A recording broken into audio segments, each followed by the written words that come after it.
This weekend at the Six Invitational, we were given a roadmap for the Year 9 of Rainbow Six Siege alongside the greatest esports display I have ever seen in my life, with W7M coming back from a 6-1 downslide to FaZe, bringing it to overtime and ending the game at 8-6. They played 7 perfect rounds of Rainbow Six Siege. This weekend was electric for Rainbow Six, with player numbers jumping up over 100K on Steam, over 400,000 people watching alongside, Jinxie and the R6 Invitational itself and other streamers, Twitter going bonkers at the game, and a ton of information about the future of Rainbow Six.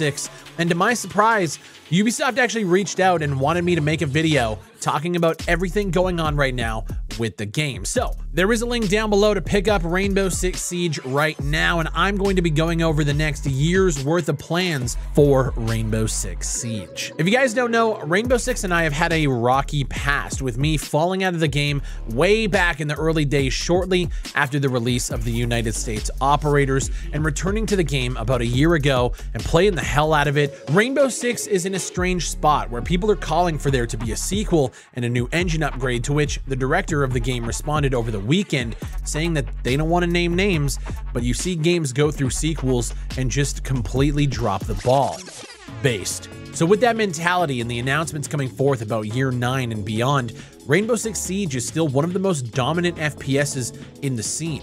Year 9 Season 1, which starts on March 12th, is bringing a bunch of shifts to the meta that you can actually try on the test servers right now. We have Deimos, an attack operator who can track your location with his Deathmark tracker gadget that reveals the target's precise location as a live ping. On top of that, it also pings Deimos' location until the gadget's time runs out, so it's a little bit of a risk reward if you can get the kill first.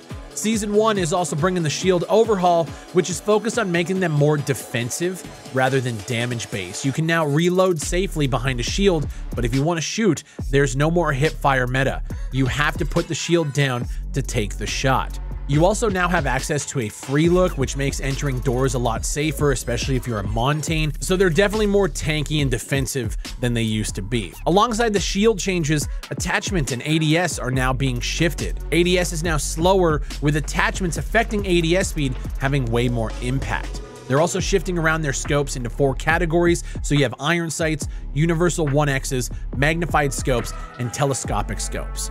The intent of these changes is to get rid of the TDM meta plaguing the game and bring it back to being the tactical, methodical FPS that it was always meant to be. Hey, Ubisoft!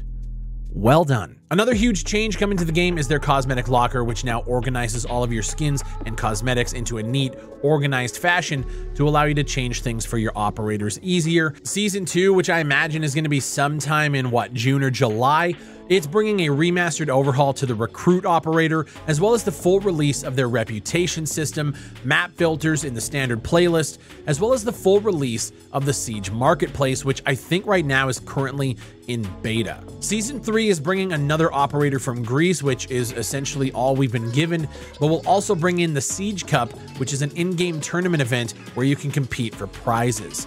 Season 4 is where I'm looking, because the devs are hinting at a rework of Blackbeard, the United States operator, who hasn't been shown any love for years now since his nerf back in the early days, which is essentially when I stopped playing the game. Blackbeard was my guy, and to see how they've treated my boy is a tragedy, and I felt like they nerfed him so bad back in the day, and the game at that time felt so unbalanced that I just fell out of it. So knowing that they're going back to bring Blackbeard up to a standard and actually have him be playable in the current meta is huge to me. Honestly, this roadmap for Year 9 is stacked outside of any new maps, which I was a little disappointed with. I wasn't a huge fan of Lair, which came last season, and I'm hoping to see more maps set in urban environments, but I guess we'll just have to wait and see. There's nothing on the roadmap about new maps, so I think if we go a year without any new content on that front, that's going to be a little tough. This feels like the year of shifting the game back to what we all want it to be: tactical, thoughtful, slow-paced FPS, and with the changes to things like ADS, the shields, the operator reworks, and the emphasis on focusing on cheaters and hackers this year, it feels like Year 9 is an extended Operation Health, which I'm all here for, and I think the game really needs. The future of Rainbow Six is looking very bright, and after sitting down this weekend and watching that invitational, I'm all in on this game, man. It was absolutely electric watching the crowd react to the plays, and for someone who champions tactical FPS, it was actually really nice to see an esport blow the roof off like that with a $3 million prize pool and watching W7M win the $1 million grand prize. It was fucking awesome.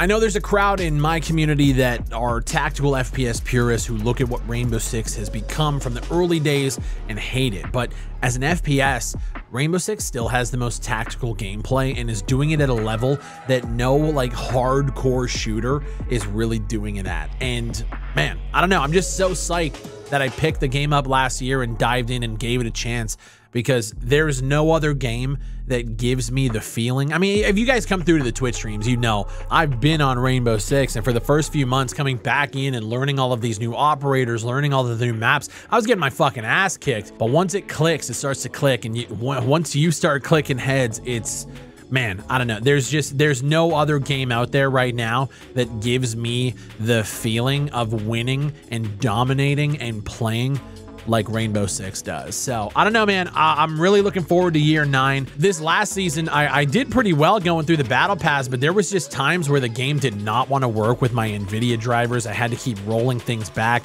A Windows update kind of broke the game for me. So I don't know if it's more of like a R6 issue or if it was like my rig just did not want to run the game, but I've had a hell of a time trying to get into this last season. But just recently I dug in, had to figure out how to get this game working again, and I finally figured it out after doing a bunch of shit on my system, because I'm low-key addicted to Rainbow Six. Let me know what you guys think of the changes coming to year 9. Let me know if you guys are going to be playing on the test servers or if you're going to be there live on March 12th. I know I'm going to be, and I can't fucking wait. My name is Big Fry. Thank you to Ubisoft for sponsoring today's video, showcasing all of the changes and just kind of talking candidly about my experiences with Rainbow Six. And from all of the excitement that I'm seeing about year 9, from the comment sections to Twitter, I think this is the best time to get into Rainbow Six. So if you haven't done so already, there is a link down below where you can pick up the game for yourself and jump in. I appreciate you guys watching. Leave a like on the video if you enjoyed it, and I'll see you on the next one.